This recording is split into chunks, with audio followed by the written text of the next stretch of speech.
सचिन और परशुराम ने मिलकर किया बब्बर के आतंक का सामना। बब्बर को ऊपर से आदेश था कि परशुराम किसी भी कीमत पे इस गांव से जिंदा बाहर नहीं जाना चाहिए, क्योंकि यह लोग बहुत अच्छे से जानते हैं कि परशुराम एक अंडर कवर एजेंट है जो कि आया है इन सारे ही लोगों का पर्दाफाश करने। इसलिए बब्बर अपनी राइफल और कई सारे गुंडों के साथ गाँव में पहुंच जाता है। यह गाँव और किसी का नहीं बल्कि सचिन की आजी का गाँव है, जहाँ पर सचिन, परशुराम और तेज बचपन में खेला करते थे। सचिन अभी तक परशुराम की सच्चाई से वंचित नहीं है, लेकिन उसके बावजूद भी सचिन और परशुराम मिलकर करने वाले हैं बब्बर के आतंक का आमना सामना। तो आखिर ये दोनों मिलके किस तरीके से आमना सामना करेंगे और क्या आखिर में सचिन को परशुराम की सच्चाई पता लग पाएगी कि शिव प्रसाद ही परशुराम है, शिव प्रसाद ही अंडर कवर एजेंट है, या फिर हर बार की तरह परशुराम यानी शिव प्रसाद अपनी आइडेंटिटी को इस बार भी छुपा कर ले जाएगा। तो आखिर ये पूरी कहानी क्या है, आइए जानते हैं आज के एपिसोड में। तो बिना किसी वक्त गवाए चलिए उड़ने की आशा के लेटेस्ट एपिसोड का रीकैप शुरू करते हैं।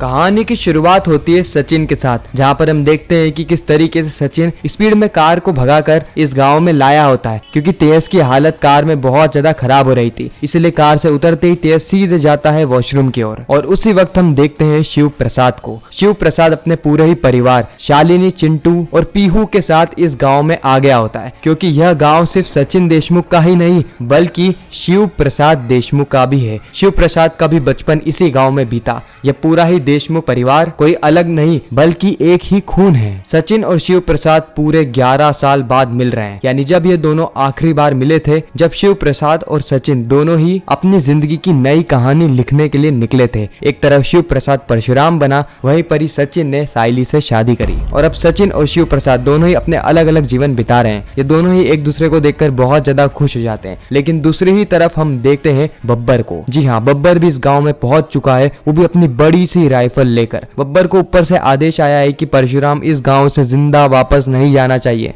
क्योंकि अगर वह जिंदा वापस गया तो उसके बाद परशुराम की जगह बब्बर को भगवान के पास जाना होगा, यानी बब्बर की मौत हो जाएगी, वह लोग बब्बर को मार देंगे। इसीलिए बब्बर के लिए पूरा ही खेल करो या मरो का खेल है। अगर बब्बर ने परशुराम को नहीं मारा तो ना चाहते हुए भी उसकी मौत हो जाएगी। बब्बर अपनी राइफल सेट करता है, परशुराम के ऊपर निशाना लगाता है। परशुराम सचिन से मिल रहा था और उसी वक्त गोली चलने की आवाज आती है। परशुराम एकदम से एक्टिव हो जाता है और हम देखते हैं कि यह गोली परशुराम पर नहीं बल्कि तेजस पे चल गई है। लेकिन यह गोली बब्बर ने नहीं चलाई बल्कि शिव प्रसाद के बच्चों ने अपनी टॉय गन से गोली चलाई है। यह देखकर सचिन को थोड़ा सा अजीब लगता है कि यह शिव प्रसाद जो कि एक नंबर का फट्टू था, गन की आवाज से अचानक से ही अपने परिवार को बचाने के लिए सामने आ गया। यहाँ पर कुछ तो गोची है। इस तरफ हम देखते हैं कि सभी लोग यहाँ पे तेज को उठाते हैं, जहाँ पर तेज का गुस्सा अपने बचपन के दोस्त शिव प्रसाद के बच्चों पर फूट पड़ता है। लेकिन जब वह देखता है कि यह बच्चे शिव प्रसाद के हैं तो वह चौंक जाता है। वह शिव प्रसाद से कहता है कि शिव, तू तो बचपन में इतना ज्यादा डरपोक था, तो तेरे बच्चे इतने ज्यादा खतरनाक कैसे हो गए जो मुझे डरा रहे हैं। उसी वक्त शिव प्रसाद कहता है कि बच्चे हैं तेज, कुछ भी कर सकते हैं, इनके बदले में मैं माफी मांगता हूँ। इस तरफ हम बब्बर को देखते हैं जो कि निशाना बस लगाने ही वाला होता है, लेकिन चिंटू और पीहू के इस मजाक मस्ती वाले सीन के चलते वह ढंग से टारगेट सेट नहीं कर पाता है और इतने में तो ये पूरा ही परिवार घर के अंदर जाने के लिए निकल जाता है। बब्बर यहाँ पे सोच रहा होता है कि अगली बार मुझे मौका मिलेगा तो मैं इसे छोड़ूंगा नहीं।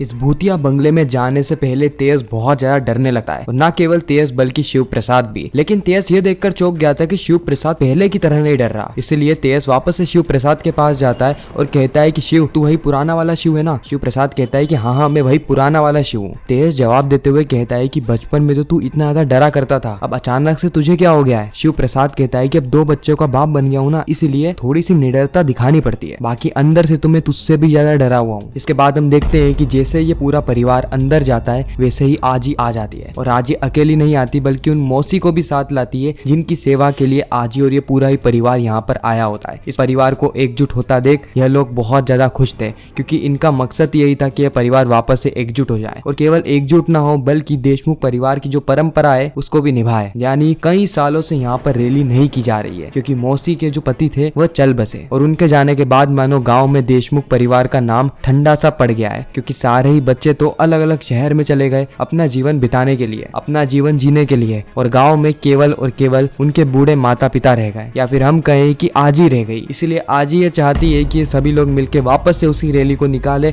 और ऐसे धूमधाम से निकाले ताकि पूरा गांव याद रखे कि देशमुख परिवार अभी भी जिंदा है। देशमुख परिवार का खून वही पुराना वाला खून है। शिव प्रसाद देशमुख, तेजस देशमुख और सचिन देशमुख के अंदर मोटिवेशन आ जाती है कि हाँ, हमें हमारे पूर्वजों की परंपराओं को निभाना है, उनकी परंपराओं को पहले की ही तरह वापस से जीवित करना है। इसलिए हम लोग ये कार्यक्रम जरूर करेंगे और पूरी शिद्दत से करेंगे, पूरे लगन से करेंगे, पूरे मन से करेंगे। तेजस यहाँ पे कहता है कि इस कार्यक्रम में मैं तो राम बनने वाला हूँ और जिद पे अड़ जाता है कि उसे राम ही बनना है। सचिन कहता है कि राम भगवान का एक भी गुण है तुझमें, लेकिन तेजस इस वक्त तक जिद पे अड़ा हुआ होता है। इसीलिए शिव कहता है कि ये सच्चा, बनने देना इसे राम भगवान। उसी वक्त वहाँ पर आजी आ जाती है और कहती है कि कोई अपनी मर्जी से किरदार नहीं चूज कर सकता। परंपरा के अनुसार सबको अपनी किस्मत आजमानी होगी, सबको चिट्ठी उठानी होगी। जिसकी चिट्ठी में जो नाम आएगा वह इंसान उसी किरदार को निभाएगा, और जो बाकी बचे कुछ किरदार रहेंगे वो गाँव वालों में बांट दिए जाएंगे। जिसे भी वो किरदार निभाने हैं वह वो किरदार निभाने के लिए देशमुख परिवार से अनुरोध कर सकता है। अगले ही पल हम देखते हैं कि पूरा ही परिवार जुट जाता है तैयारी में, लेकिन उसी वक्त तेजस मस्त आराम कर रहा होता है। यह देखकर चिंटू और पीहू को बिल्कुल भी अच्छा नहीं लगता कि उनके पिता और सचिन अंकल इतनी ज्यादा मेहनत कर रहे हैं, लेकिन यह अंकल हैं कि आराम कर रहे हैं। इसीलिए ये दोनों निकल पड़ते हैं तेजस को परेशान करने। लेकिन तेजस भी कोई कच्चा खिलाड़ी नहीं है, वो पहले से ही इन दोनों को पकड़ लेता है और समझ जाता है कि ये दोनों से डराने की कोशिश कर रहे हैं। इसलिए तेजस कहता है कि तुम्हें क्या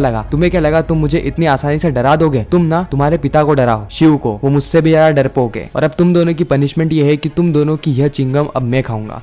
तेजस जैसे च्युइंगम को खींचता है उसे पता चलता है कि अब तो उसका ही पोपट हो गया है, क्योंकि यह च्युइंगम करंट वाली च्युइंगम थी और उसे अचानक से झटका लगता है। इस ओर बब्बर निशाना लगा के तैयार होता है अपनी बड़ी सी राइफल के साथ। वो देख रहा होता है कि शिव प्रसाद को किस तरीके से मारा जाए, किस तरीके से परशुराम का पल्ला झाड़ा जाए। लेकिन जब भी वो गोली चलाने जाता, यानी ट्रिगर दबाने जाता, उसी वक्त सामने कोई ना कोई आ जाता। वो बहुत कोशिश करता है कि एक बार कोई हट जाए और सही से निशाना लग जाए, क्योंकि अगर बब्बर ने निशाना मिस कर दिया तो हो सकता है बब्बर का काम यहीं पर ही तमाम हो जाए, क्योंकि शिव प्रसाद जैसा अंडर कवर एजेंट बब्बर को छोड़ेगा नहीं। इसलिए बब्बर बहुत कोशिश करता है, लेकिन इतने भीड़ भड़के के चलते कहीं पर भी बब्बर का निशाना नहीं लग पा रहा था। उसी वक्त बब्बर देखता है कि सचिन वहां से जा चुका है और तेज नीचे बैठा हुआ है। इसलिए वो शिव प्रसाद पे निशाना लगाता है और ट्रिगर दबा देता है। लेकिन बब्बर की किस्मत इतनी खराब होती है कि उसी वक्त शिव प्रसाद आगे चला जाता है, जिससे कि वह गोली सीधे लगती है बाम्बू पे और बाम्बू गिरने लगता है। इतने सारे बाम्बू एक साथ गिर रहे थे और नीचे बैठा हुआ था तेज। तेज देखकर डर जाता है, क्योंकि अब उसको गहरी चोट लगने वाली है इन बाम्बू के द्वारा। लेकिन शिव प्रसाद ने तो मानो पहले ही गोली की आवाज सुन ली थी, इसलिए वो दौड़ा दौड़ा जाता है और उन सारे बाम्बू को उठा लेता है। सचिन ने देखकर चौंक गया था, क्योंकि इतने बड़े बड़े बाम्बू और इतने सारे बाम्बू का वजन एक साथ कंधे पे उठा पाना बहुत ज्यादा मुश्किल है। और शिव प्रसाद जैसा इंसान ये कर रहा है, यह बात कहीं ना कहीं सचिन को हजम नहीं हो रही थी। सबसे पहले तो तेज यहाँ पे शिव प्रसाद का धन्यवाद करता है। उसके बाद सचिन आके शिव से पूछता है कि शिव, तेरे अंदर इतनी ताकत कैसे आई? तूने इतने सारे बाम्बू को एक साथ कैसे उठा लिया? शिव प्रसाद यहाँ पे बहाना बनाते हुए कहता है कि अरे वो उसके दो बच्चे हैं ना, तो उन्हें कंधे पर लेकर ही घुमाता है। जब तुम्हारे बच्चे होंगे ना, जब तुम्हारी भी प्रैक्टिस हो जाएगी।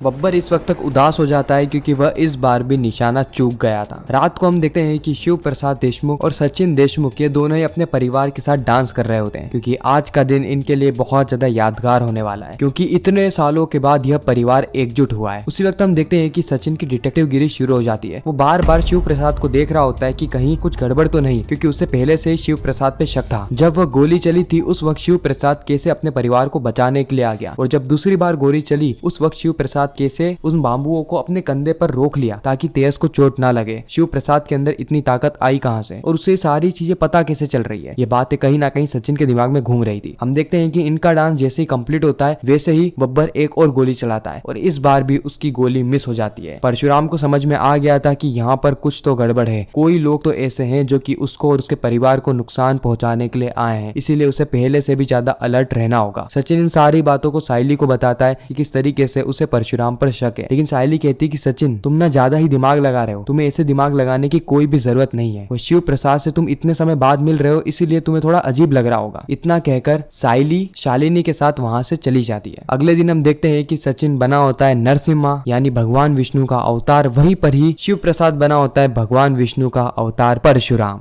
और इनकी रैली शुरू हो जाती है। परशुराम अपने चारों तरफ देखता है, जहाँ पर उसे समझ में आ जाता है कि गुंडे आ चुके हैं। अब ये लोग परशुराम पर अचानक से हमला करे उससे पहले ही परशुराम को ऐसी जगह जाना होगा जहाँ पर वह इन लोगों से लड़ सके और उसकी आइडेंटिटी किसी को पता भी ना लगे। इसलिए परशुराम चुपके से वहां से निकल लेता है। सचिन को भनक लग जाती है कि शिव प्रसाद वापस से गायब हो गया है, कुछ तो गोची है। इसलिए सचिन यहाँ पे शिव प्रसाद का पीछा करता है। शिव प्रसाद सुनसान से इलाके में पहुंच जाता है जहाँ पर उसके और गुंडों के अलावा कोई भी वहां पर मौजूद नहीं था। बस शिव प्रसाद अपने परशुराम वाले अवतार में इनसे लड़ने ही वाला होता है कि पीछे से आवाज आती है कि शिव मैं आ गया। यानी इस वक्त तक सचिन वहां पर आ गया होता है। शिव प्रसाद डर जाता है कि अब वह इन लोगों से लड़ेगा कैसे, लेकिन यह गुंडे अचानक से हमला कर देते हैं, जिसके बाद हम देखते हैं कि सचिन एक तरफ गुंडों को मार रहा होता है और दूसरी तरफ शिव प्रसाद। सचिन समझ जाता है कि यह शिव पुराना वाला शिव नहीं है, कुछ तो गड़बड़ है। बब्बर यहाँ पे अपनी आंखों के सामने देख रहा होता है कि किस तरीके से उसके गुंडे मात खा रहे हैं और वह भी 2 से 3 बार मात खा चुका है और शिव प्रसाद यहाँ से जिंदा गया तो उसकी खैर नहीं, बब्बर का काम तमाम हो जाएगा। इन सारे ही गुंडों को ठिकाने लगाने के बाद हम देखते हैं कि सचिन और शिव प्रसाद साथ में बैठते हैं, जहां पर शिव प्रसाद अपनी सच्चाई के बारे में सचिन को बताता है कि किस तरीके से बचपन में वो बहुत ज्यादा डरा करता था, लेकिन जैसे जैसे वो बड़ा हुआ उसने डर का सामना करना सीखा और इस कदर तक सामना करना सीख लिया कि वह एक अंडर कवर एजेंट बन गया और आज वह देश के लिए काम कर रहा है। सचिन को ये देखकर बहुत ज्यादा गर्व होता है कि उसका शिव प्रसाद अब बदल चुका है। साथ ही शिव प्रसाद सचिन से यह अनुरोध करता है कि ये सारी ही बातें यानी उसके खुफिया एजेंट होने की बातें वह और किसी को भी ना बताए, क्योंकि अगर किसी को भी पता लग गया तो कहीं ना कहीं उसके परिवार पर खतरा बढ़ने लगेगा। सचिन यहाँ पे परशुराम को वादा करता है कि यह बातें अब सीक्रेट हो चुकी है। खैर इसी के साथ एक खूबसूरत एपिसोड यहीं पर समाप्त होता है। आपको यह रिकेप कैसा लगा कमेंट सेक्शन में जरूर बताना। मैं मिलता हूँ किसी नेक्स्ट इंटरेस्टिंग वीडियो में, जब तक के लिए गुड बाय।